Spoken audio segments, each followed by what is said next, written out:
I couldn't plan events or play soccer at the same time. So I was like, who am I? I had a very existential time with that. Everyone can probably remember an embarrassing thing that they did back when they were a kid. But can you remember a really embarrassing thing that somebody else did? Imagine that, where I'm like, oh, okay, never singing in front of people ever again. Like, not worth it. It's that difference between inevitable suffering and changeable suffering, that men and women have different ways of how we interact with both of those.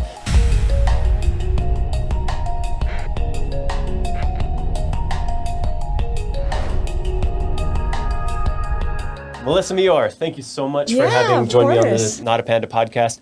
In the Not A Panda Podcast, we interview professionals to see more of the person behind the professional, see a glimpse into your world.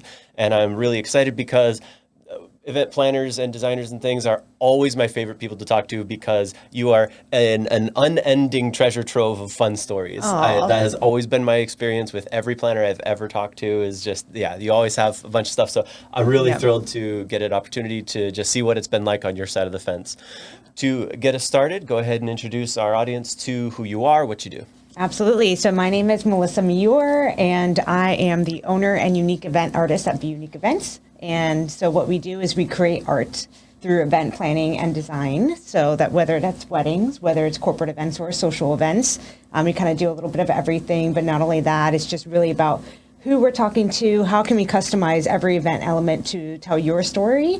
And we just view every event as a different masterpiece. And the only way it's going to be a masterpiece if it's unique and it's the original piece. So we don't really believe in repeating the same kind of event each time. Same thing with weddings. Every couple is different. And so that's what we love to celebrate.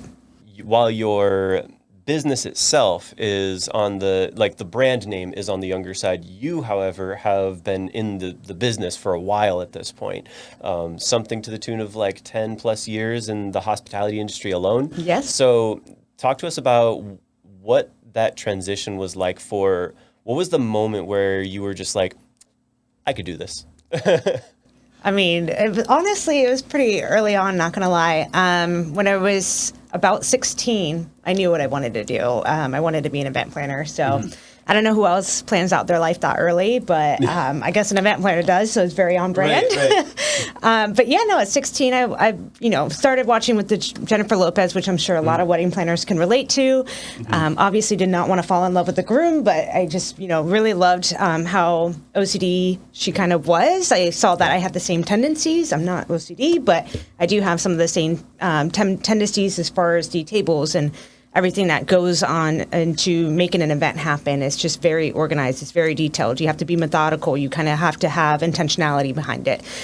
So I saw those characteristics, and I ended up taking a college board exam, which is something to show your career affinity test or things like that. Yeah. I took one of those, and it said event planner was number one. So I was like, you know what? I'm going for it. It's clearly meant to be.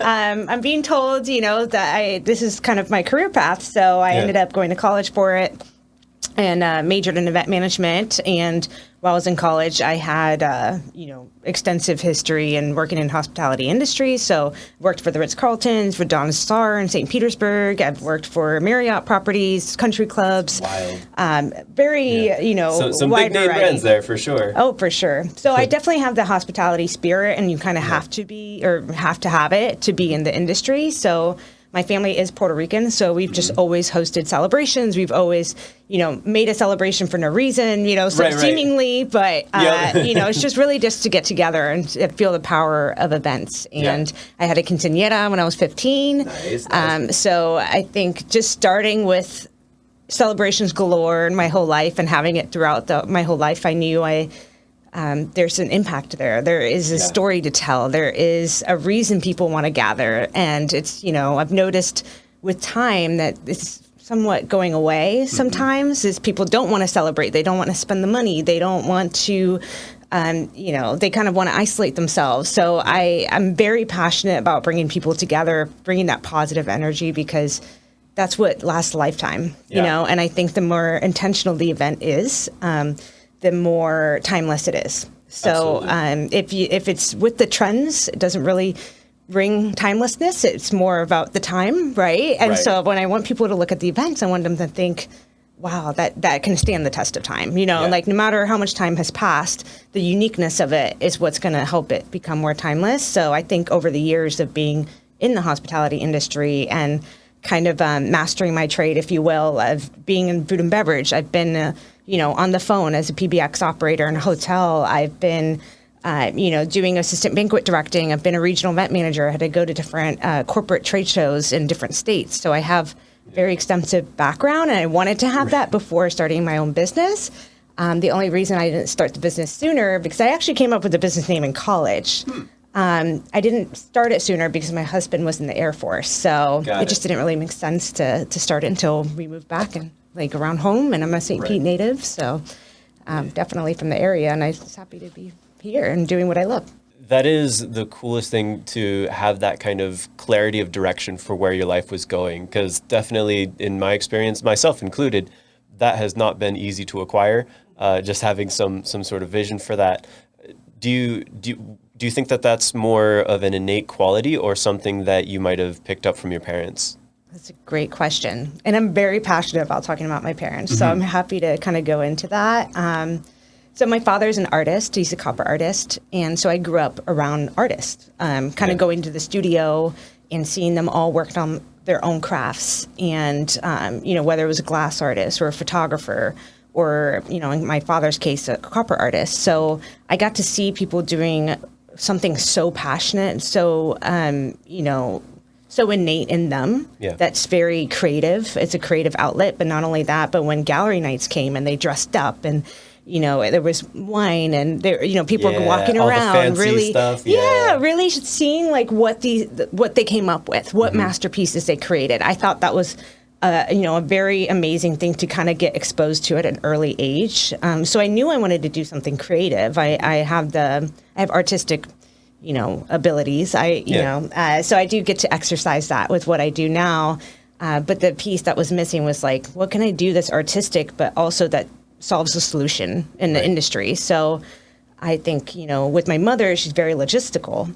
So she's worked in hospitality, not hospitality, but hospitals. She's worked in hospitals. The real hospitals. Right. Whenever I say hospitality, I'm like, why is it rooted? Related? But she was a rehab director. So she's always kind of studied up on how to be the best manager, how to be the best leader, how to serve her team, really. So I got to see both ends of like the logistician, but also the artistic creativity that my father had. So I kind of, I'm a little bit of a blend of both. So, which is very beneficial in event planning. Yes. So. Well, I've told people for a while now that artists really struggle to be good business professionals. So being in an environment where you were seeing both halves of that and being able to meld the two, that always puts you ahead of competition. It's just, it will always come to serve you well, for sure. Oh, definitely. Yeah. Like I know people can get lost in the details and how overwhelming it can be. And, but I know how to like reel it in or be like, this is the direction we're going in. We can be a little bit more creative in these steps, but we need to pick one and kind of go with it, because the more you kind of spend time in the conceptual phase, your art piece will never finish. Right. So you kind of have to think about it as a whole process. And I think because I think about both my parents and their characteristics, I was very sure of myself from a young age. So I was okay, I know whatever career I choose, I've just got to go with it. It's the same thing with the artistic process, right? You're like, ooh, can I be a doctor? Can I be a florist? Can I be a soccer player? Which, would have loved to have been as well. But I did see the value in event planning, and I just stuck with it. And that's kind of the same process that I integrate into my business today. Right. And doing something, especially when it comes to weddings in particular, but even with just simple events, like you were saying earlier, there is an aspect to putting on celebrations that is just good for community, good for society as a whole.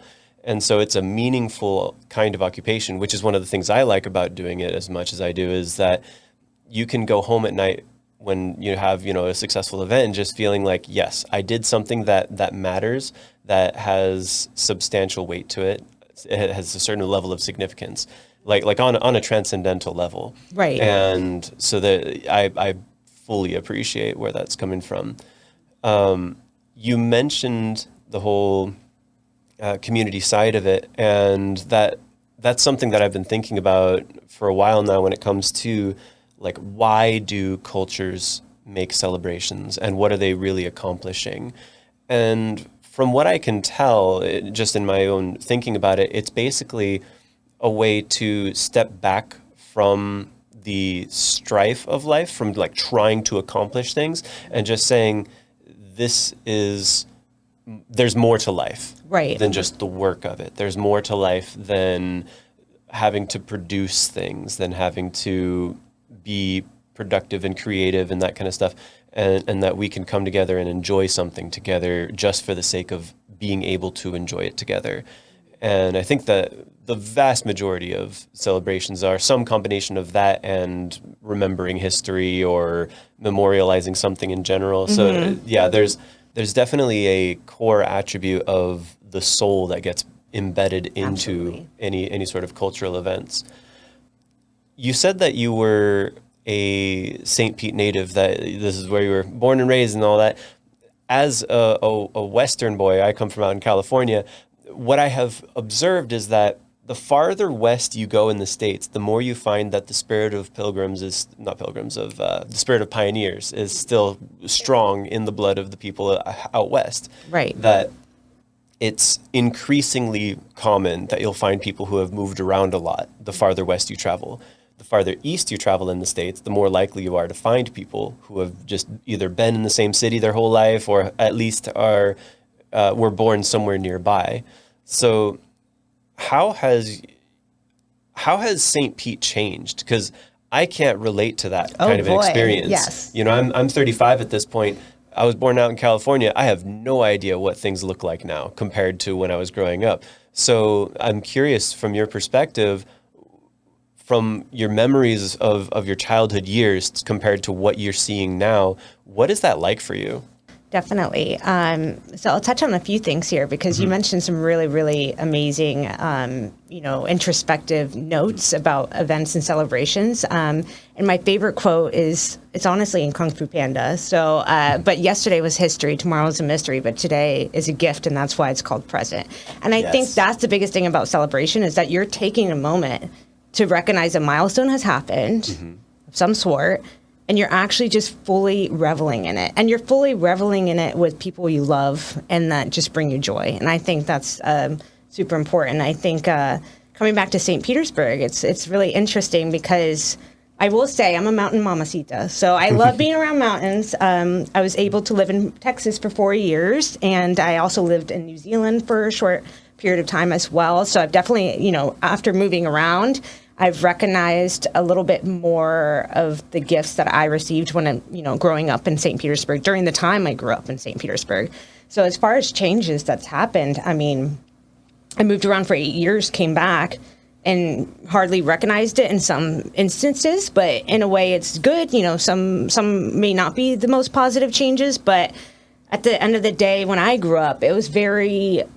let's say it was more of a retirement community. So it's always been very transient. So there's always been people kind of coming from everywhere that have come, to settle in St. Petersburg, including my parents. They came from Puerto Rico before I was born with nothing but a duffel bag, right. And built to life here. So kind of knowing that it is a transient city, it's always been a lot of Europeans. There's always been, people from up north retiring down south where it's warm. So I've always had friends that were much older than I, and so I've always been able to ask a lot of questions to people who have very interesting lives, and maybe not in St. Petersburg, but from all around the world. So I think I've always gotten that sense of zest for wanting to travel and being, nomad to experience cultures. And to experience cultures. And there's so many first generation, second generation, even people who have had several generations down the line and they're still in the same place. I find that fascinating. How can a whole family, stay in the same place for so long? There must be something special about that place. So St. Petersburg has changed. I would say there's a lot more high rises now than there were before. It's always been pretty short European style town. So in my mind, I'm like, it's a little fortunate to like keep growing up rather than, really just taking in the charm that St. Pete is, which is on the water and people could see the water no matter where they are and, things like that. So I will say from the artistic community, the one thing that I guess weighs on my heart a little bit is that, the rents have raised substantially to welcome, artists from other places, which, is great. We want more art. St. Petersburg's always been about the arts, and that's what I've been always most proud of with the amount of museums that are in St. Petersburg and just the amount of inspiration that you can find from it. But it is kind of pushing away the artists that really built that town to be the way that it is. So I hope there's more and more programs that kind of support, the folks that have been doing art and creating art in St. Petersburg since before the 2000s. And so that's my only hope and difference that I've seen since coming back. My father wasn't able to be at his studio anymore, so he has to work from home now and just things like that. But other than that, I think the more variety and diversity that has come to St. Petersburg. We've always been a very welcoming community, as you know, because people do come from everywhere to be here. So we've always welcomed the diversity, and if anything, I think it's more diverse. And we've always celebrated diversity in our family. I think the more inclusive we are and the more cultures that come here, the more exciting and vibrant those events turn out to be. So it's great for me, I think, from that perspective professionally. Yeah, because you get to see a lot wider scope of like what it is that humanity has to offer and what everyone brings to the table for it. Yeah, absolutely. And the pier has always changed every few years, to be honest. So the pier that is here today was not the pier that I grew up with. It was more of a trapezoid style pier. Right. But I remember that pier so fondly, and there were salsa nights, and there were there was an aquarium in it, and it's just different now. But now it's more of a place of gathering. There's markets now and things like that. So I think it's very interesting to see how everything's kind of transformed over the years. And even it used to be called Baywalk, but now it's Sundial. But it's the movie theater that's kind of nearby the pier. Gotcha. So even that, I mean, we've always been comfortable with evolving. And I think that's pretty special for a place is to be able to evolve and kind of change with the times, but still keeping the integrity of what we're known for, which is art. Right. And I think, if I'm not mistaken, port cities or just generally waterside cities tend to be more metropolitan just because of accessibility to travel accommodations. So it makes a lot of sense that St. Pete would be the kind of place that would foster a culture that, attracts a lot of different kinds of people to it for sure. Right. Oh yeah, everyone loves the water. I mean, you can't not go to the pier and like look out and you got all the manatees and everything. Oh yeah, the dolphins, like manatees. I mean, I remember I went to Puerto Rico and mentioned that I see dolphins all the time, and they're like, oh well, it must be nice. So I'm like, oh, you're right. It is paradise. As a matter of fact, since you bring it up. Yeah, but I would say Florida's perfect if we just had some mountains. That's it. But that's all right. Yep, that has been something. I miss snow and I miss seeing the silhouette of mountains somewhere. It has been a very funny, because again, California. So in California, you just have tons of different kinds of nature available to you. So first off, you have a real ocean, where we over here, we've got the Gulf. Right. And it is just... It's nice. It just gets a little toasty in the summer, which is different. And it's just not, it has little kiddie waves. Right. It's just little. Yeah, you got to go to the west side. You got to go over to the Pacific. Or sorry, the east, yes. Well, east side has the Atlantic. For you, yes. West for me, because that's in Pacific. Yes. East. And because, it's not a real ocean unless you're worried about sharks coming and biting off your ankles. So, we just have like gators and stuff mostly. But they're mostly migratory when they come to the Gulf side. And I also kind of grew up in Puerto Rico as well because my family's from there. So I had this really odd sense of like St. Pete is this beautiful gem, but then also going to another beautiful gem of an island was kind of interesting because then I got to see the mountains a lot there. And there's just, like calls to like, I guess, in a way, like elemental wise. I'm a spiritual person, philosophical person, so I could get into that. But I imagine that has probably come into play with how you run your business because I could tell just by the word enthusiasm means to be filled with the Spirit, like to be filled with God's Spirit, basically. Yeah. And so whenever someone is enthusiastic, it is a divine quality that they have. I had no idea that that's what it meant. You taught me something new. Yep. The more you know. I know. I would have used that now because I definitely am filled with the Spirit a lot. Absolutely. Yeah. And so it's something that I've had to do because part of my story is just that I have struggled with having a very intentional, controlled, like sober attitude. And so one of the things that I have had to talk to myself about is the fact that living with a certain level of energy and enthusiasm is a godly quality to pursue. And so it is something that I try actively to be a more energetic person instead of just being excessively controlled. Right. Yeah. So I tried. You know, it's a hard balance. We need a little spice in life, you know? Yeah, you need moments to feel like I'm wanted here. I love being here. I find this, you know, joyful. And I think that's the number one question I ask everybody is like, what brings you joy? Because, you know, I can ask what you do, but, you know, from my time living in New Zealand, they never ask what you do. That's not...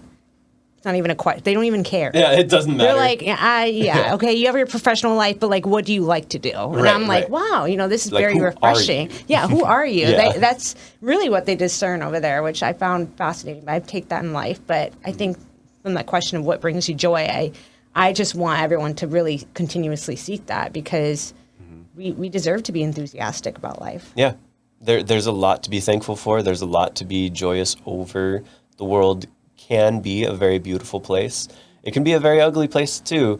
But one of my favorite comments was on this line of thinking was from Jordan Peterson, who at one point he said that cynicism is the intellectual evolution from pain. That you start out naive, you go through pain, and then you get cynical.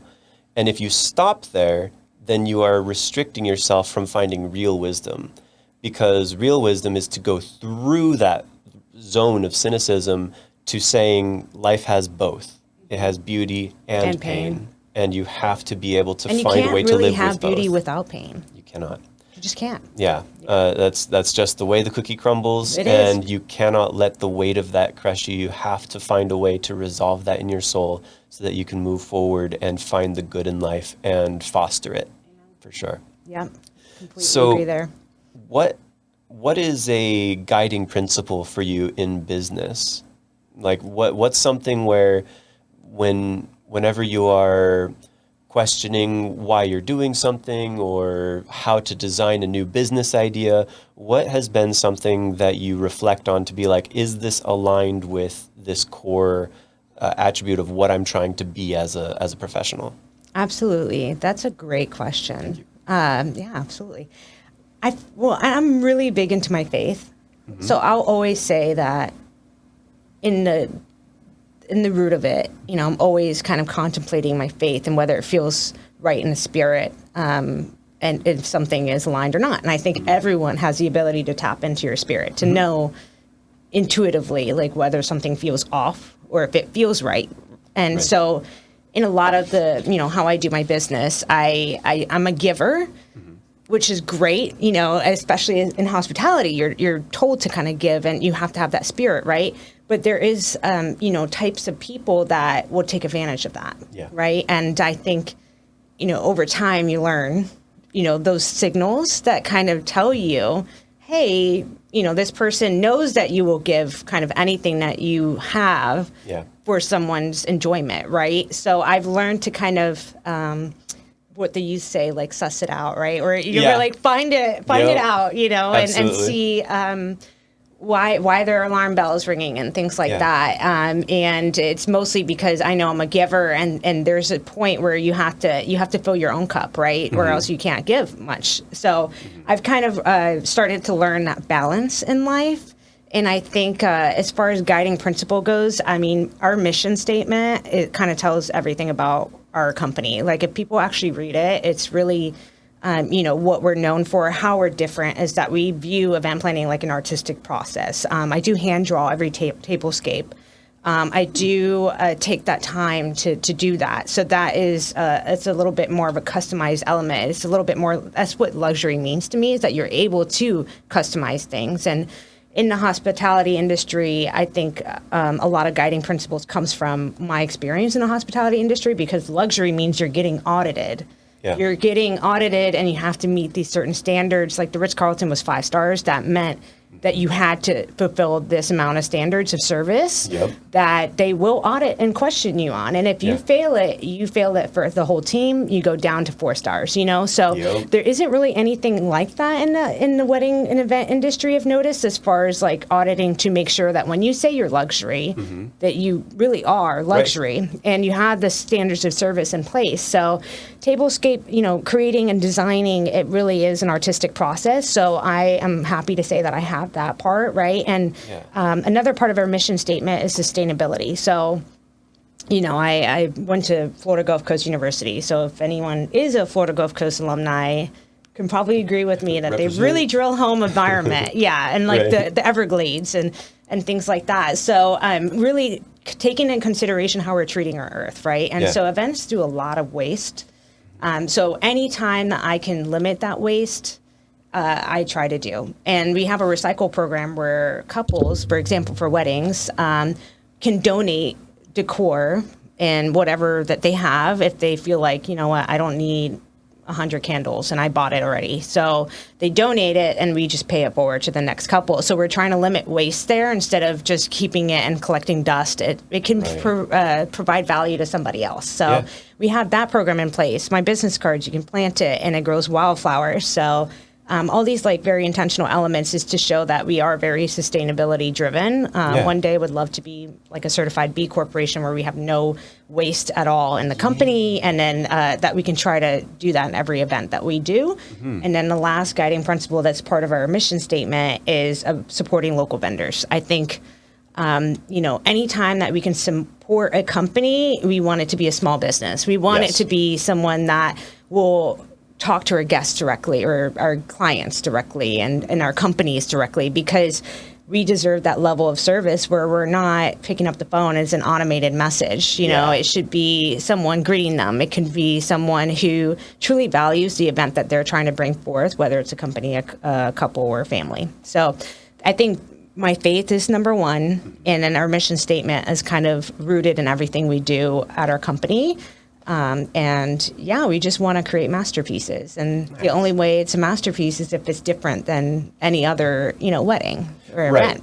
Yeah, because the real masterpiece is the thing that expresses the individual, I would say, soul of the customer at that point. Right. It's something that's really communicating to their guests something about the customer who has hired you to put on their event. Definitely. Yeah. And I mean, in companies, they choose their logo for a reason. They choose their brand for a reason. So we want to celebrate that brand. And how can we make it in such a way that when someone comes, they're like, yep, this is so, I'm just going to think of like a bigger company just so that you can think about it, because you can clearly visualize that brand. But we can say that's so Adidas, right?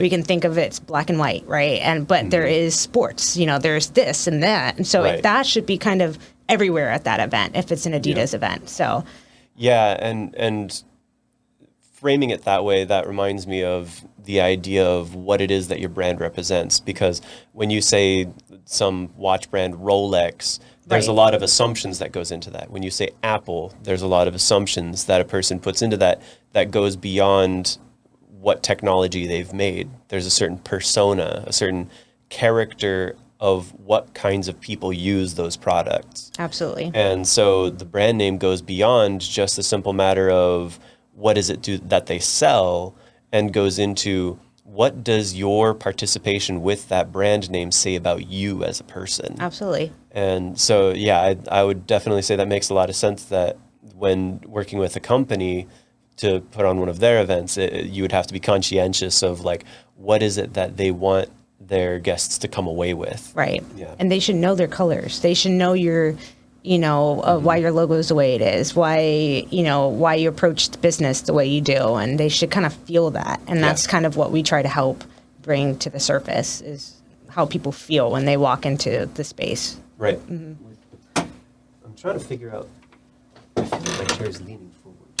Is leaning forward, and it's not letting you lean back? It's not. I feel like it. Oh, there's another lever. That's the They're one. too high tech. That's what it is. Yep. I bet it's working your core. Yeah. Oh, yeah. That is definitely happening. Yeah. But do you want to know what it really is? I think that when they assembled the chair, they put it on backwards. I bet you that's what happened. Because based on how it just rocked forward and back, I think that's what happened, is that they actually assembled the chair wrong. Oh.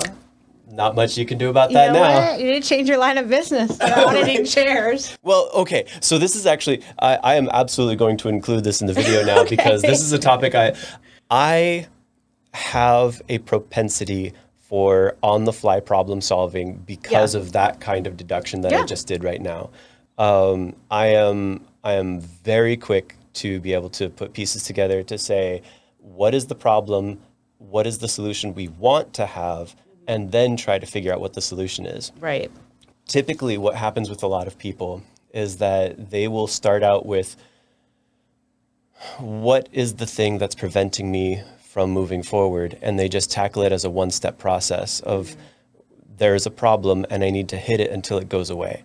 And if you skip those first two questions to rigorously go through what's wrong, how is it supposed to be, and what's not happening, and then what is the objective that I'm even shooting for? Right. That's the combination that really helps you to come up with on-the-fly solutions. So because of that kind of stuff, that has helped me to have really creative answers for issues of just, one of my favorite popular examples of this would be in the first series of Marvel movies. In one of the, have you seen the different superhero Marvel movies and all that? Yeah, I've seen some. Yeah, I haven't seen it in a minute, but I mean, as far as Infinity War and everything before that, yes, perfect. Yeah, absolutely. Yeah, that's the season that I watched all of that stuff. So I can't remember which one, but in one of the Avengers movies, you have the situation where they're flying in the SHIELD spacecraft, right? Mm-hmm. And they've taken a lot of damage, and the navigator is saying, I don't know, my controls aren't telling me what direction we're facing, so I don't know how to go east or how to go north or whatever it was. He's trying to go in a cardinal direction. Right. And he says that he can't use the technology, so he doesn't know how to steer the craft to make it work. And Nick Fury's response to that is the sun up? Then put it on the left. And by doing so, he's reminding people that sometimes we can get so hyper-focused, dependent on modern technologies and conveniences that we can forget the simple solution that humanity has had for things for, thousands of years or whatnot, where here you have a operator of a extremely high-tech, sophisticated aircraft, and they have forgotten one of the most basic navigational tools that humanity has had for all time. And sometimes we find that this happens in just mundane day-to-day stuff where, you might have someone who says what would be a good one? Like a car issue of, I can't roll the window down. It's maybe you could probably still push it up and down or something, or something to that effect, where we can sometimes forget that there are basic mechanical functions that things can have. So in weddings and event spaces, this has helped with things where, for instance, if some drapery has started to come down, it's unfortunately the pins broke, but that doesn't mean that you can't still fasten it with a rope or something. Oh, Is my it goodness. a little bit ghetto? I know. Does it still I'm just work gonna better say, than nothing? Event planners, I feel like if there was another term to call us, it would be universal problem solver. Right. That's it. I mean, nothing goes entirely perfect, and it won't. Yeah.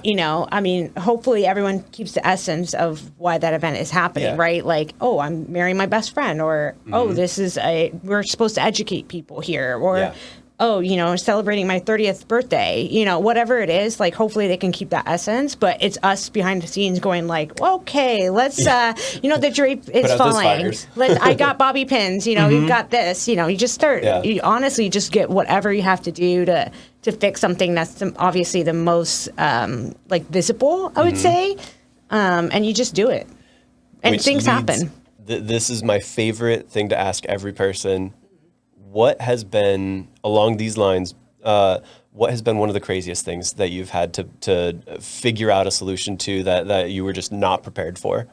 Oh boy, that's a great question. I mean, I have told this story before, but actually one of my first weddings I ever planned, the father of the bride ended up collapsing in his room.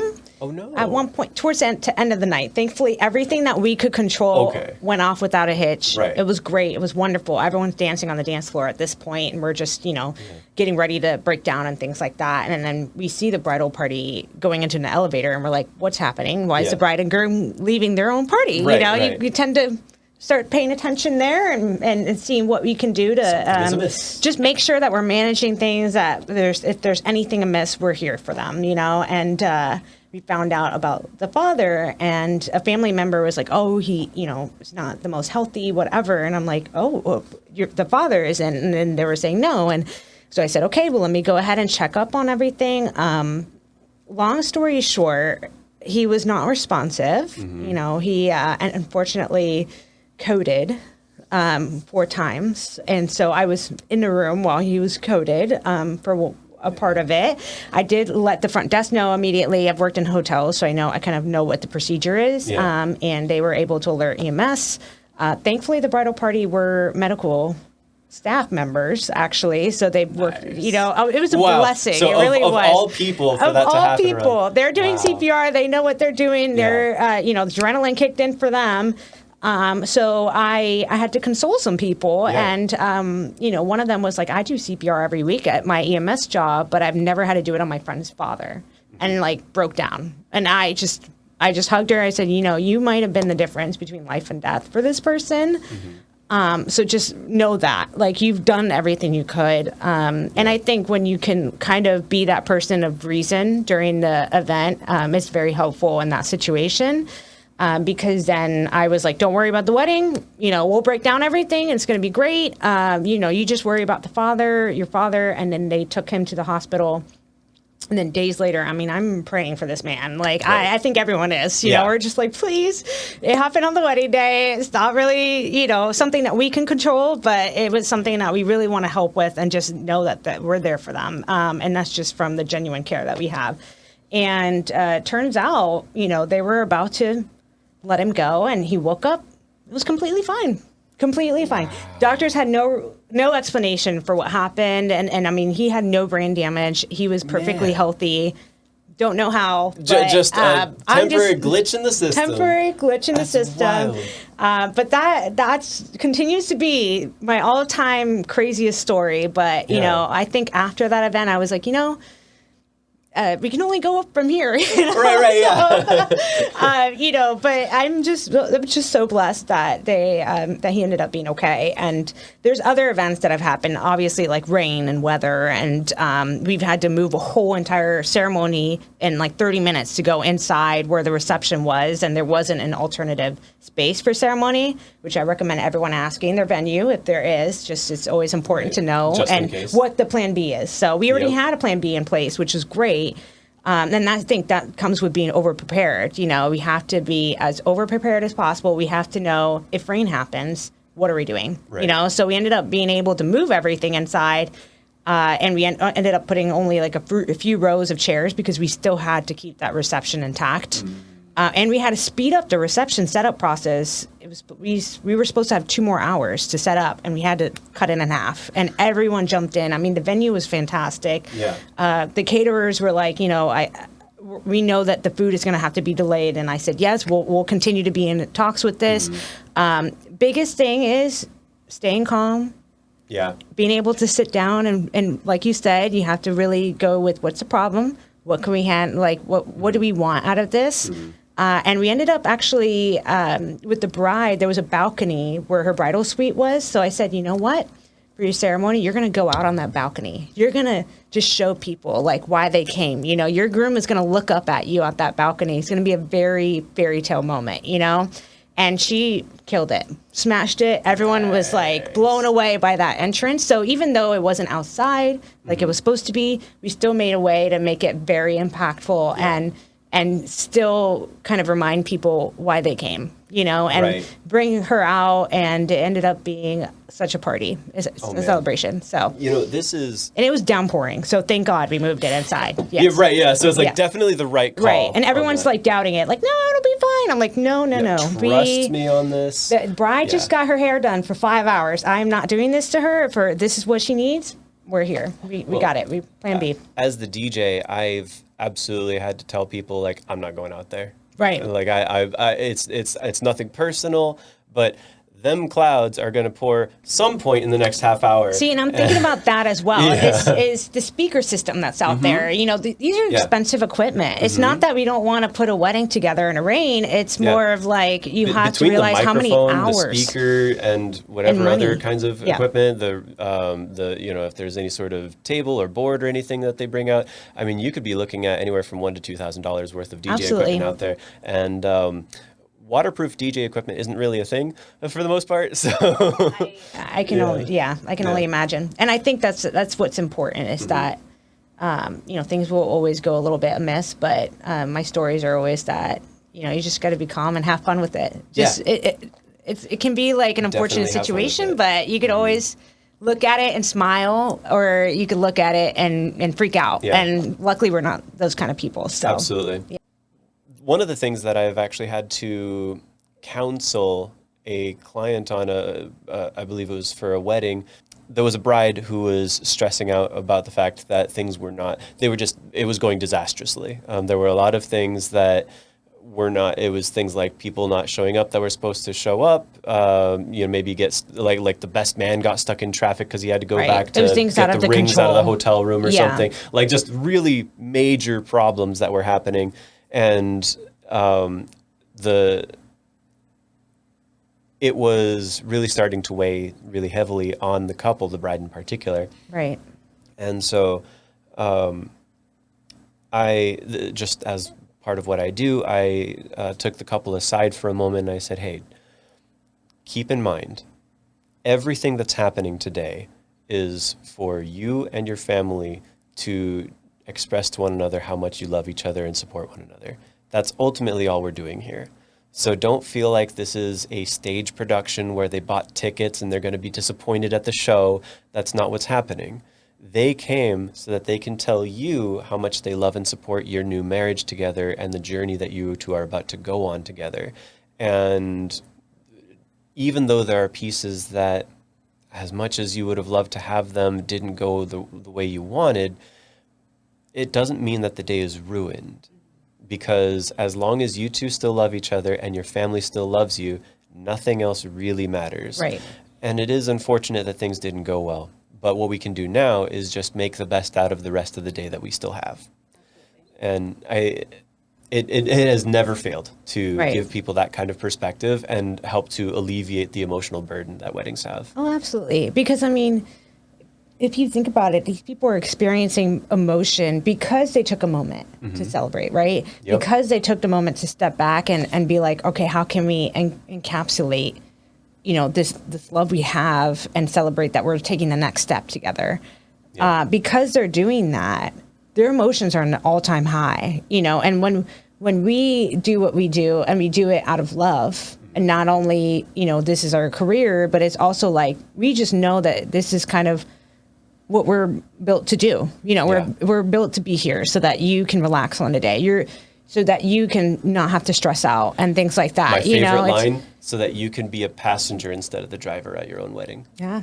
Yeah, absolutely. And that's different. You know, if you're driving, you're constantly like, okay, you got to be aware of everything. You're just not, you're more tunnel vision on your destination, right? Like how you're getting there and things like that. But if you're a passenger, you're like, wow, like you can look out the window. Yeah. You can feel the wind in your hair. Yeah, look at these clouds. What shape are they? You know, that's a good point. Yeah. And that's definitely something that we try to, even corporate planners, like they know the logistics, they know their mission, but they just don't have the time and the labor hours to be able to dedicate to actually putting behind the logistics and the day of and the design to really like just show what they've done, really. So no matter what kind of client you have, I think it's important to really ground them and to, like you said, just remind them really what the true mission and importance is.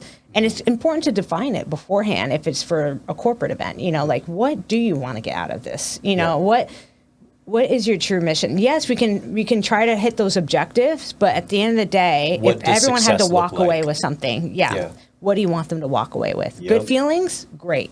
Because they're more like 80% more likely to come back to a company is if they had a face-to-face interaction. So at the end of the day, an event is completely important in the corporate world because you want people to know who's behind the company. Right. And they're going to be that much more likely to keep engaging with your company is if you give them the space and the in-person experience. Yeah. So well, this I think is something people forget that. Yeah, and especially when it comes to companies, something that I've talked to them about while going through that consultation process is let's put having more people come through the doors, having more customers off the table, right? Because obviously everyone wants that. Right. We can assume that we don't need to talk about it. So notwithstanding that universal desire to have more business, right? What do you want out of this? And that gets kind of like those creativity juices flowing because it's like, okay, if we can't talk about just getting more footsteps, what does success look like? What is the emotional impact on the clients and the community and the guests, and what kind of pictures are we hoping to get out of the event? What's the message? Right. What's the message? What's the purpose? Yeah. You know, and I think when you think about it, like in your example where the best man is on his, you know, he was delayed from traffic. He's not going to remember being delayed in traffic 20 years from now. He's going to remember when he got there, when he saw the bride and groom, when they were dancing, you know, when he got to celebrate that love. Yeah. So I think that's another thing. It's like, I think we can all reflect on events, great events that we've had in our life, maybe bad events as well, but unfortunately, and but it is what it is. Yeah, it is what it is. But at the same time, you can remember certain things, right? And I think that's something that we strive to do in events, right? Is that you remember the essence, right? That you remember how amazing and positive and over the moon you felt during that. And even, I can say numerous corporate events and even numerous birthday parties where I remember and distinctly remember the actual event itself because they took that moment to step back and encapsulate it, yes, but also because of the people that were there. I mean, when you have such great attitude and environment and it's put on by people who have equally the same great attitude, positivity, and passion, you can feel that. It's immeasurable, Absolutely. You know? And that's what's timeless. So back when I was living in Arizona some 20 years ago now, I was in martial arts. And our martial arts instructor had a policy where at the end of every class, every session, he would have all of the students sit down on the floor and we would go through this meditative process where he would say, push out all of the things that you did not do well today. Push out all of the things that you failed at, that you didn't learn right, that you are embarrassed about. Just push it all off to the side. Take anything that you can that was a good thing that you can reflect on that you did well and focus on that. And we would just spend 5 to 10 minutes at the end of every session doing that, probably closer to 5, I would say, of just going through this process of like collect intentionally memories of things that you did well, that went well, that were good, that are positive memories to reflect on, and then meditate on those things. In the Bible, we see the same thing. Take what is good, what is pure, and focus on these things. Right. it's just one of those transcendental truths that Right. it doesn't help you learn to intently focus on the things that weren't going well. You should learn from them, Right. but your focus should be on what did go well and what can we do to make that better for next time. And I think that would help a lot with, especially with how much like anxiety and stress and depression that we see in these days. It would help out a lot for people to be able to have that mentality of the things that went wrong are not as important as the things that went right. Absolutely. And my husband tells me that a lot. You know, he'll be like, okay, take a second, you know, remember what's good, you know. And I think that's it. We're so easy to zero in on what's wrong that we forget about, like, if there's one, and I like that you use martial arts because I can use soccer too. Like, where if you, to play at a very high level, you have to be able to take mistakes and to know that it's part of it. And you can make one mistake for every 8 great things and still focus on those mistakes. And we tend to do that in sports, right? You're like, yeah, but this one mistake, like it really let the team down, or I really let myself down, whatever it is. But it is good to know. And I actually recently told one of my teammates this, is like, what did you do wrong today? Because she was just so down on herself and she could hardly name them. So I'm like, okay, well, what did you do right today? And she was able to like finally pick up. And then I was like, see, at the grand scheme of things, you didn't do that terrible as you think you did. Like, if anything, you had more positives than you did negatives. So like, just take that and let's use that for the next game, and let's learn from it. And I think that's great about sports, is that there is an analogy of life there. You have to learn how to lose. Oh man, so I can't remember who it was who was talking about this. There was somebody who was talking about how everyone can probably remember an embarrassing thing that they did back when they were a kid, usually in high school or whatever social setting you were in. Everybody has one of those kind of memories. But can you remember a really embarrassing thing that somebody else did? Because most of the time, we make this big old deal out of these moments where we're like, oh, I was such a buffoon. How could I not know this thing? Or how could I have said that to her? Or, you know, how could I have done this? And it can stick with us for decades. But then you reflect on it and you think, like, everyone around you during that time of your life also had those kinds of memories that were forming. And yet you can't think of more than like maybe one example or something, you know. Right. There is definitely a time I can still remember a couple of different stories that were pretty significant. One kid, he was sitting in class. There was a kid in front of him who was using a Q-tip, and he just didn't think 2 steps ahead. He decided to play a prank on him by bopping the Q-tip, and permanently damaged that kid's hearing forever. Oh my gosh. So those are the sorts of things where, yeah, I can remember that for sure. Because that's like, I mean, I wasn't even there to witness it, let alone the person who had it happen to them. But I still feel traumatized at the thought of that happening to someone. Yeah. So it was significant to me to that I still remember that. Right. But otherwise, for like the way somebody said something silly or an answer that somebody got wrong, you know, none of that matters. Right. Nobody cares. No. That's just completely irrelevant. At this point, it's all water under the bridge, and life moves on. And the same can be said for the vast majority of embarrassing memories that you can think of for yourself. Is nobody remembers them at this point. No, that's true. And it's not about the moment, it's about how you react, right? Also that.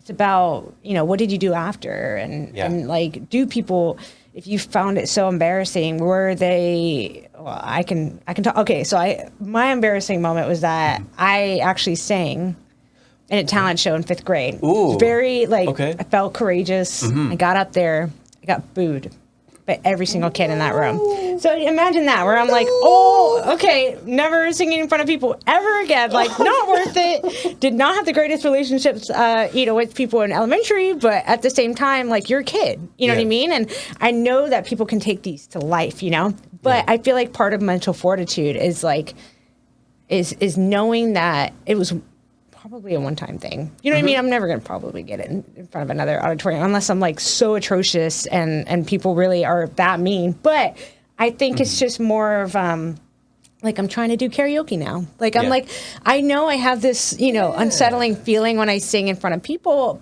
for obvious reasons, but at the same time, it's overcomable. Yeah, don't let that control you. Yeah, don't let it control you. Don't let it like really. That's the reacting part, right? Like, how are we reacting to these pretty traumatizing experiences? And I think when you're anxious and stressed and overwhelmed and things like that, I think it's good to just surround yourself with people who really do love you. And ask them, like, what do you think about this situation? Because I feel very embarrassed by it and stuff. Because I guarantee you, they're going to give you a lot more grace than you give yourself. Yeah.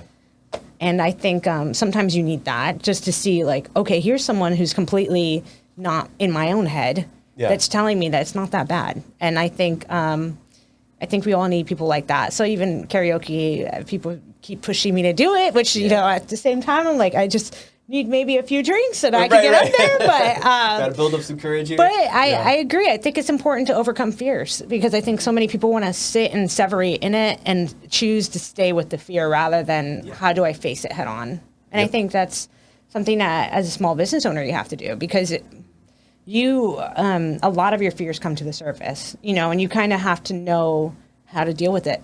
You just have to deal with it and you have to learn from it and you have to keep growing because that's what growth is. It's all about how we react to certain moments in life and maybe the moments that weren't the greatest. So right. You know, this actually, and you can let me know if this is a subject that you don't want to go down this road, but one of the I love psychology in general, and so one of the observations I've observed when it comes to a pretty substantial difference between men and women's way of approaching dilemmas or things that are causing them suffering in some capacity is that men have a tendency to try to just deal with the fact that they're in suffering and push through that, whereas women have a stronger tendency to want to make it go away in some capacity, like immediately. And so the positive side of both of those is obviously that men can have a pretty high pain tolerance to be able to push through stuff even despite, you know, enduring a lot of pain in the process, which can allow like a pretty impressive amount of achievement that can sometimes even come at the cost of their own life. And then on the other side with women, the positive side is, of course, the fact that sometimes y'all can point out things that we are needlessly suffering for and be like, this is dumb. Just literally fix it and you don't have to worry about this being a problem again. Just change it now. Yeah. And on the other side, with men, obviously we can sometimes, like I was just saying, we can suffer too long and we can end up not having the wisdom to identify a inevitable suffering that cannot be avoided and you have to push through it because there's just no options available to you. And the kind of suffering that if you were to fight against it, you could overcome it and fix it. And sometimes not even just for yourself, but fix it for other people too. And then on the other hand, with women, the downside to always wanting to fix the problem right away is that sometimes it can lead to being needlessly hostile towards the inevitable suffering, right? And so it's that difference between inevitable suffering and changeable suffering that men and women have different ways of how we interact with both of those. And so we can balance out each other really well. And I think that's where a lot of the struggling comes in, especially with like married couples, right? Because we see this play out a lot where, you know, there's the leaky faucet that the man is just going to be like, well, I guess the faucet has a leak. And the wife is more likely to be the one to be like, can you please fix the faucet now? It is a fixable thing. You just deal with the pipes. And it's like, you know, those sorts of things. And that's where a lot of those struggles and strifes come to. But I'm curious what your thoughts are on that, whether or not that's true, and if that has played a role in your ability to be a quick problem solver in your industry. Yeah, I think, definitely as far as problem solving in the industry, I think definitely you kind of see I guess what I do is I try to find the root of it, right? Like if something's happening, like where's the root of the problem, you know, and then how can we come up with an alternative solution? Because clearly the one we thought of initially or someone thought of just didn't pan out, right? So I definitely am one to kind of go to it. I think I grew up with two brothers as well. So I kind of, I don't really take it, you know, everyone has different personalities. And I think that's also important to note for men and for women, right? Like there's different personalities in both genders. And, you know, you have more of an affinity to handle certain situations differently in psychology and things like that. But I think it's, I think the fact that women just are more, I don't want to say they're more, but they're just intuitive in the sense of an emotional sense. Like we're perceptive of being like, okay, if this is wrong, it might affect somebody emotionally. So how can we like help this so that this person emotionally can feel better? Whereas sometimes, you know, men don't see the end result of like the perceptiveness sometimes. And that's where we balance. Like you said, we're balanced to each other. And I've always believed that, you know, like men need women and women need men. Like it's just, I'm a feminist in the sense of like true feminism, which is that we just want equal rights. It's not that I'm anti-men. Like I'm not. And I won't ever really be, because there are good men. It's complementarianism. Yeah, it's complementary. Yeah. And so I think when it comes to events and things are amiss, sometimes, you know, gentlemen can approach it and be like, all right, it's amiss. Like, it is what it is, you know? And so sometimes my grooms are like, oh, it's just, that's, you know, it's a problem. Like, it's okay. It's not really like that impactful. Whereas the bride is like, no, like someone can like, you know, really, they're going to see that, or they're going to feel this, or they're going to feel that. So it's like, I'm really great about navigating things where, first of all, they shouldn't even know there's a problem to begin with. And problems to me are opportunities. And I think that's really something I took from hospitality. Actually, in the hospitality industry, they teach you that. They teach you that anything that seemingly is a problem is actually an opportunity for you to go above and beyond. Because if there wasn't a problem to begin with, then that person wouldn't know that you went the extra mile for them. Right. Really. So like, you know, just in general, this could be an example in events is where I look at something, it's a problem, is an opportunity for me to not only fix it, but to go above and beyond so that they knew that we really care. Like just to show the genuine care behind it. So I think it's more of like we can see the end of why it's important to fix things now, because if you just left it to kind of go, and like you said, gentlemen can kind of just be okay with it somehow. Whereas we're like, it's not okay. Like, you know, we gotta deal with this now. And I think it's important to fix it so that way you can kind of move on and enjoy the process and know that it was fixed. And not only that, but someone cared enough to fix it, you know? And I think as an event planner, that's kind of what I want to show them, is that I care enough. You know, I actually do care about the small details, because I know that it can lead to bigger details being impacted, right? And you kind of do have to handle things fast. Now, that being said, there's a flip side where there are some things that just won't, it just really no one, I don't want to say no one cares, but like no one really at the end of the day would notice, you know? Things that are not worth emotionally investing into. Right. Yeah. And so, like raining, for example, right? Like I can't control the rain. Yeah. No one can do anything about the rain. And your guests will not be sad if they understand the situation. Right. Like, if they can empathize, and they're just like, if it was my wedding, we would also have to go indoors. Right. Like, Right. And then really at the end of the day, like you said, it goes back to what you said. Like people are going to remember like why they're there to begin with. They're there to celebrate the love, right? So like even this, the example that I gave where there was torrential downpour and we did have to move it inside, their cocktail hour was supposed to be outside as well. So we ended up having to like kind of do this half outside the building that's under a covering and half inside just so that they're dry. Right. It was a little more cramped than it would have like with the original plan, but they really didn't care. Yeah. They don't even remember it. Nope. To be honest, they're just like, it was such an amazing wedding. Like, all this happened, blah, blah, blah. Heck, but they don't even remember it by the end of the wedding. Right.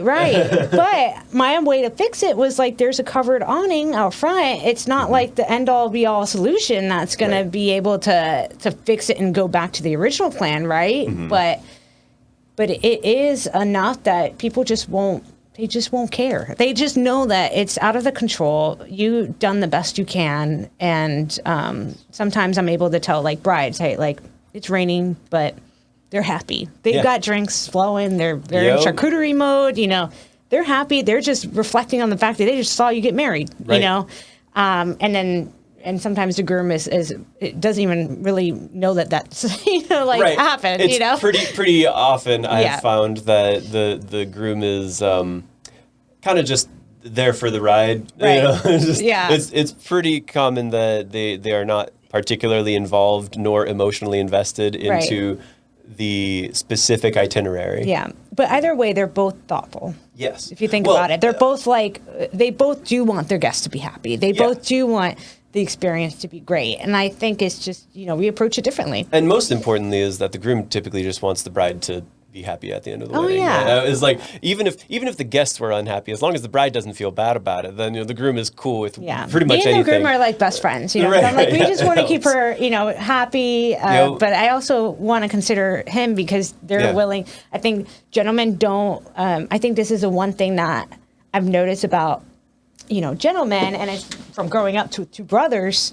and having my father and, you know, things like that is and my mother also had two brothers. So very tomboyish, I guess you would say. But at the same time, it was very interesting because some gentlemen just don't, they aren't able to express their emotion when they are uncomfortable as much as females are sometimes. And then sometimes they are able to express it, but they're just willing to endure it rather than being like, you know what, I need help.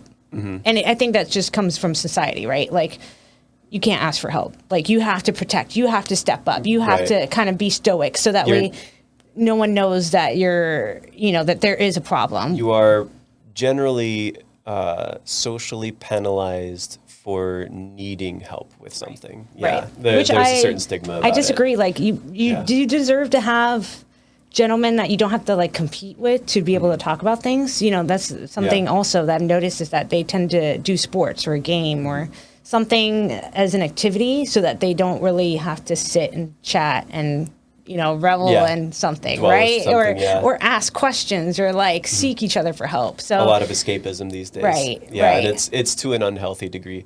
You know, something that I've talked to a friend of mine about, there have been a lot of times throughout my life where she has intervened in some capacity to say, like, you know, you need to do something about this, or just encouraging me to take action on something. And one of the things that I've told her is that it is not that I struggle with asking for help. For me, it is struggling with knowing when something goes beyond my normal capacity to say this exceeds what I can do on my own and I should ask for help. And sometimes, and this is something that I've been reflecting more on due to thoughts I've had about the modern day church, is that we are actually depriving other people of the opportunity to do something helpful by not asking them to help with something, that, especially if it's something that they are gifted at helping with. Right. And I believe that specifically actually comes from poor parenting. I think that not allowing, a lot of people won't see it that way. They won't feel like you are presenting an opportunity for someone to do something nice for you and feel good about it for doing it. Because of having either parents or traumatizing childhood experiences where asking for help was met with frustration or anger or disappointment. And so you were punished for asking for help. And from the parent side of it, it's an understandable frustration if your child is having difficulty with like a simple thing and you're already tired and busy and, you know, you have 100 things on your plate and you're emotionally drained all the time. But then you get asked to help with something simple that they should have been able to handle on their own. And so those sorts of small moments can end up resulting in having a child perceive that asking for help is a punishable offense. And so I think that that has lent pretty strongly towards the kind of culture that we see in these days, where Right. a lot of people, men especially, but Americans, I think, struggle with this quite a bit, of just feeling like it is a imposition to ask for help with something. Oh yeah. Earlier, first of all, did you want to respond to that in anything? Because I was going to ask about soccer and stuff. No, But- I mean, Okay. no, I really do think, I think we need each other. I think that's why I love, you know, and marriage and weddings and all that, because I just know that no one wants to be alone. For sure. No one wants to be alone. Let's just admit it. You know, like we can say we're having a blast and when you're by yourself and things like that, but we live in a pretty isolation, based society, I think, in America. And I just came back from Europe, actually. So I learned a lot while I was over there. And I think I always learn from other cultures, and I always try to learn from others. And I think the biggest thing I took with me was the fact that they had a sense of third place, right? So my husband's from France. He grew up in France. So we were able to see like his hometown, and I got to ask his family friends, and I had to use French. So my French is, not the greatest, but I at least could conversate and ask questions, about the culture there and about weddings there and about, just in general about why people go out to dinners like 3 times a week here. I was like, how are they finding the money to do this? You know what I mean? I'm thinking about like, whoa, like they're having dinner out and about, like 2 to 3 times a week with like big groups of friends. And I'm like, wow, this is fascinating. But then someone was able to, it wasn't his family friends, but his childhood best friend kind of said that there's an idea of a third place that's not home and it's not work. It's somewhere different that you get to meet and gather and kind of be between dinner and work. Yeah. They would stop after work, go to this place, have maybe like two drinks, like a bite or two, and then go home and have dinner with like the family and things like that.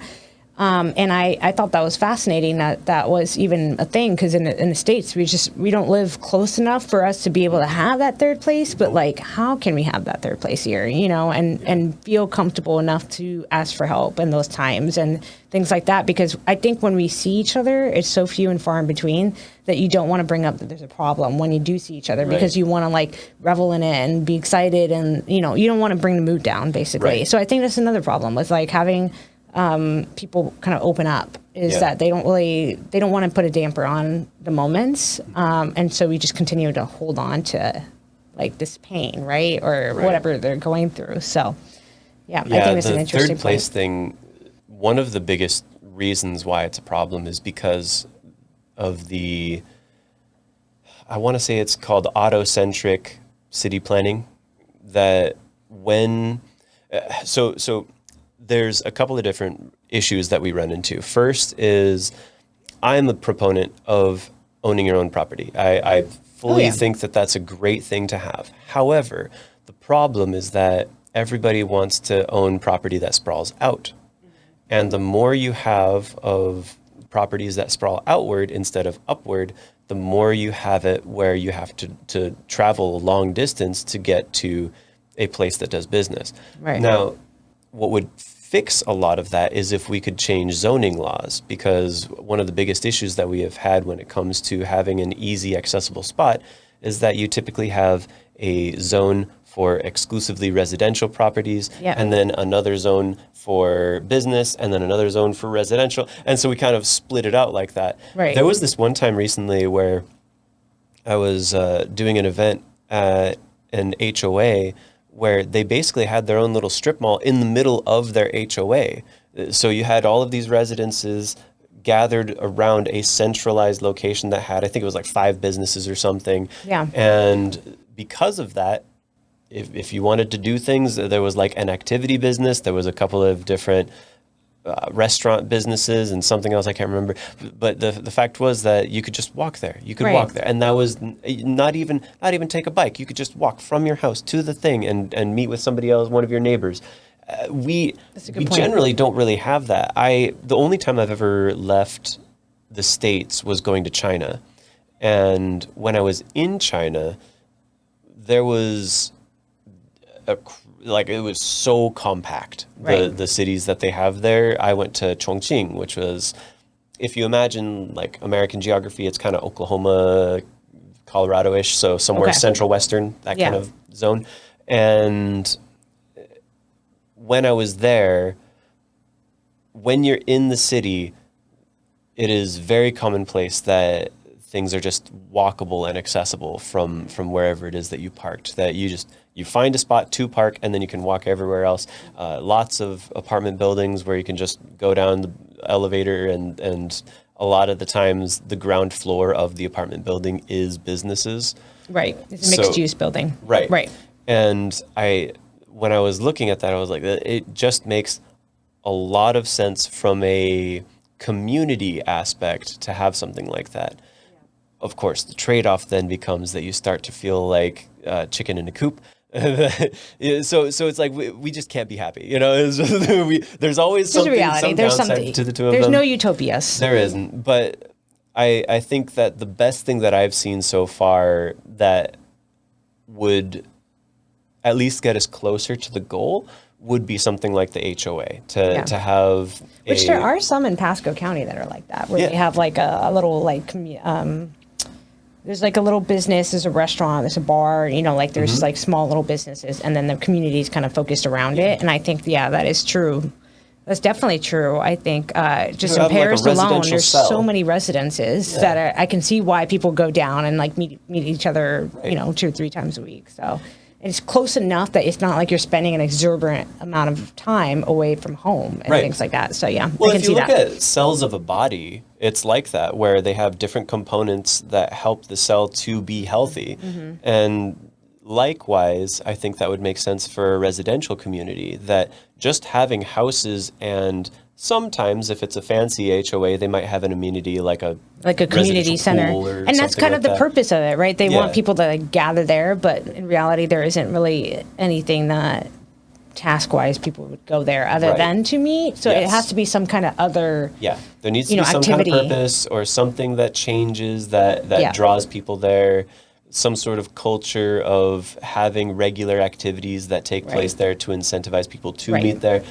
So I think there's definitely something there to foster more of a communal nature within localized neighborhoods, but we're very far from having that conversation these days, unfortunately. Earlier you were talking about how you have some experience with sports, with like soccer and things. So that was not just a fancy pastime of like meeting with your friends down in the soccer field nearby. Like you actually take that pretty seriously, from what I understand, that you kind of play professional, semi-professionally for that. How's that go? And how do you integrate that with your professional life, first of all? Great question. Yes. I'm always busy, that's for sure. But I think, so I do play semi-professionally for a women's soccer team that's called South Tampa FC. And we actually just recently came back from Germany, where we played professional teams over there. So that was part of that Europe trip that I, that makes sense. Mentioned before this. But so I went to Germany first, and then we went to France, and then I got to visit, my husband's roots and things like that. But the Germany trip was really focused on getting women opportunities to sign contracts overseas, and just, they were very excited to go against us, and we were very excited to experience the level over there. So definitely take soccer seriously in my life. And my husband actually used to play professionally in Australia for a little bit. I actually played in New Zealand for a bit as well while I was working. So we're a very big soccer household in the Millour family. So which is just us two, by the way. But at the same time, it's just something that I grew up doing. So I played at age 4. I started playing soccer, and I never had a year without soccer. And it wasn't until a few years ago I had a foot injury that kind of rocked my world, if you'll say, because of the fact that I couldn't plan events or play soccer at the same time. So I was like, who am I? I had a very existential time with that, but it made me enjoy soccer even more. So, so I do play at a very high level. I'm a center midfielder on my team, and we're actually a professional development women's team. So that's for anyone who's in college, about to leave college, or out of college, or just have had professional experience in the past and are looking for that next contract. That's kind of what our team fulfills the niche for. Gotcha. And we play all year round. So there's some leagues in the semi-professional soccer world. I don't know how much you know too much about it, but in semi-professional, usually it's like summer leagues because that's when all the college players go home. And then they kind of develop a team of college players. But what's happening with that is that there are players that are after college that have been training all year for just 2 months of a season to show what they have. So what we're doing is we're playing all year so that they're still training, getting that training all year. We don't have to depend on college players who are already getting training year round and are playing year round. It's just the niche is what we're filling, is getting opportunities for those women. So we were able to go over there and showcase our skills, and we're hoping that someone does get signed onto a contract over there. But either way, it's a great first step for Tampa natives and for anyone who is living in Tampa that loves soccer and can perform at that level. So so I'm kind of a part of that, and balancing it with my business is a great question. So I do wake up extra early on the days that I have to do soccer training in the evening. And then for game days, it's really dependent on my clients. That always kind of take precedence is the wedding or the event is happening on the weekend. But if I can do both, then I do both. I play in the soccer matches, and I'm very, very passionate about it. And I am definitely the most communicative on the field for obvious reasons. So it really kind of it's fascinating to know like what I've taken from soccer and into my career because a lot of it has to deal with leadership, team coordination and leadership. Right. And I'm a captain of my team, so I take that role very seriously. And what it is you have to lead by example, and you always do. So I try to be that team player that's like, I'm going to do it as much. If you're here, I'm here with you. We're fighting for each other.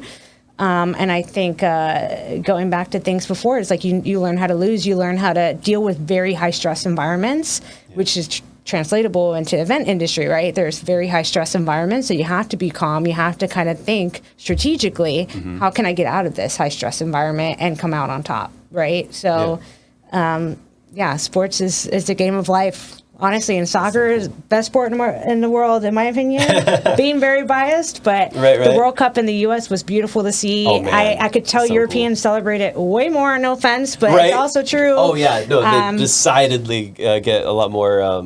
more enthusiastic about it. Exactly. Yeah. So I love soccer. I think it's the only sport in the world that uses your feet as well. So we tend to have a lot of hand-eye coordination, good hand-eye coordination, because if we can control the feet, you can control your hands like a lot easier. Right. So I have good reflexes on event days too. So and I am clumsy. So 90% of the time I catch what I drop, but 10% is just.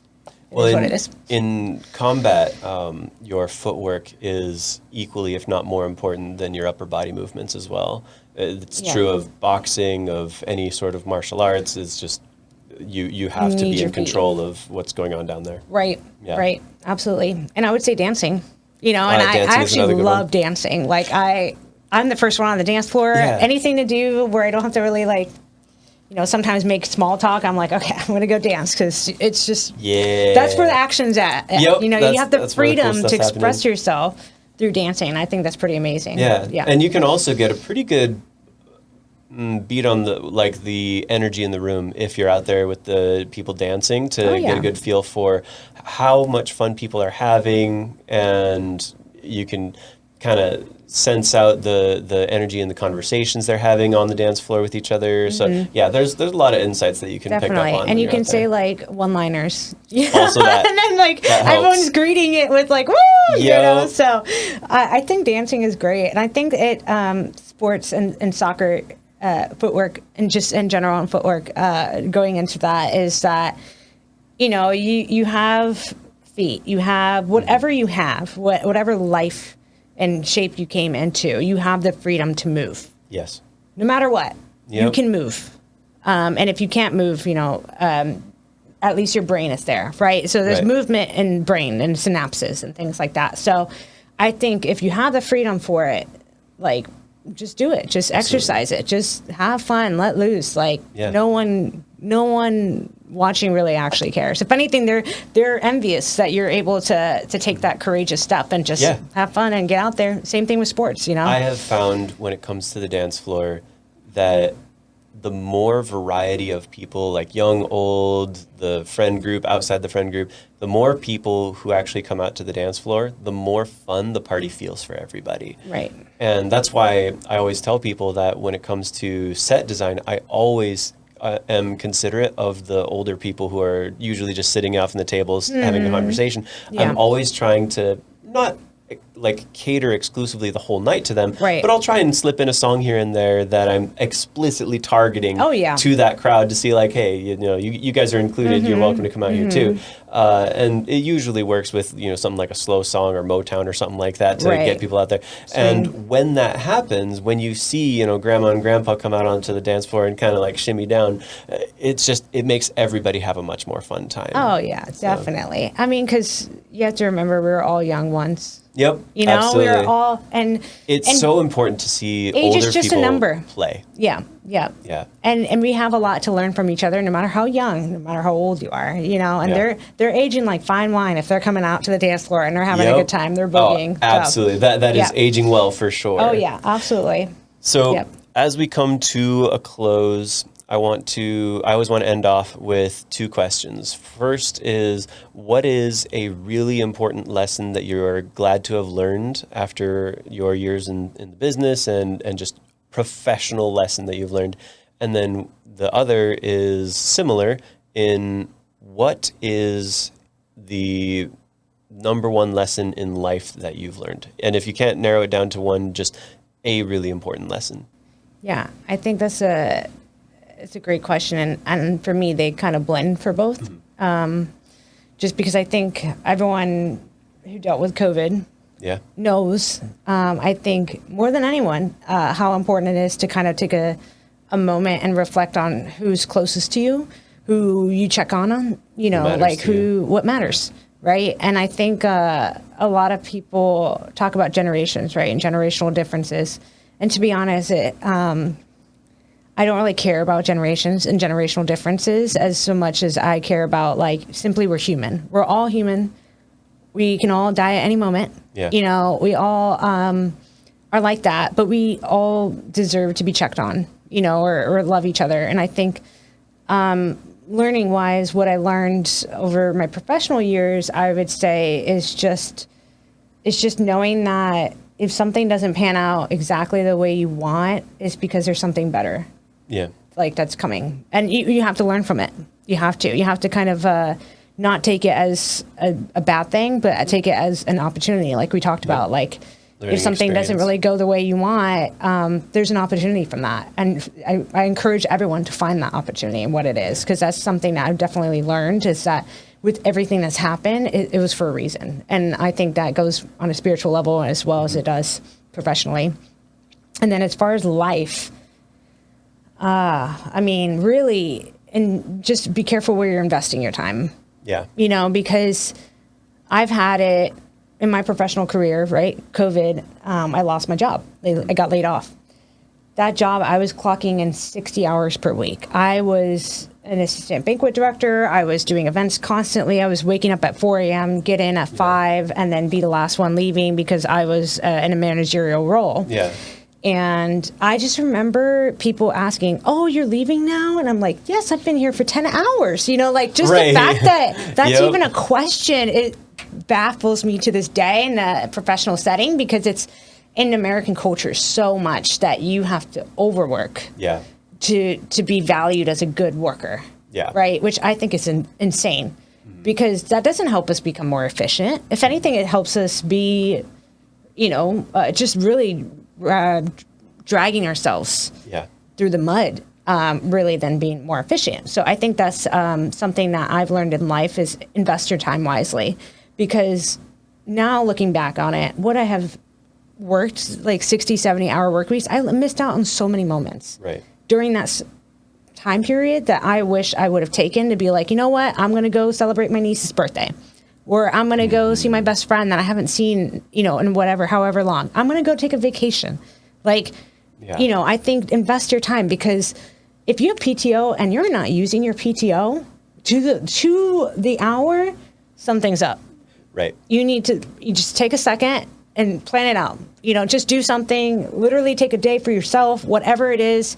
I just want you to invest time in what brings you joy. And I think, and love, just love hard, don't be afraid. I mean, I know people can hurt, but I guarantee when you love and it's returned, it far surpasses any of the times that you loved and didn't get it returned. Yeah. Like, it's so much more worth it than just going through life and not being there for people and not taking the time to check in with somebody, because we all need that. We all need a community, and don't isolate yourself and celebrate. Have events. Yes.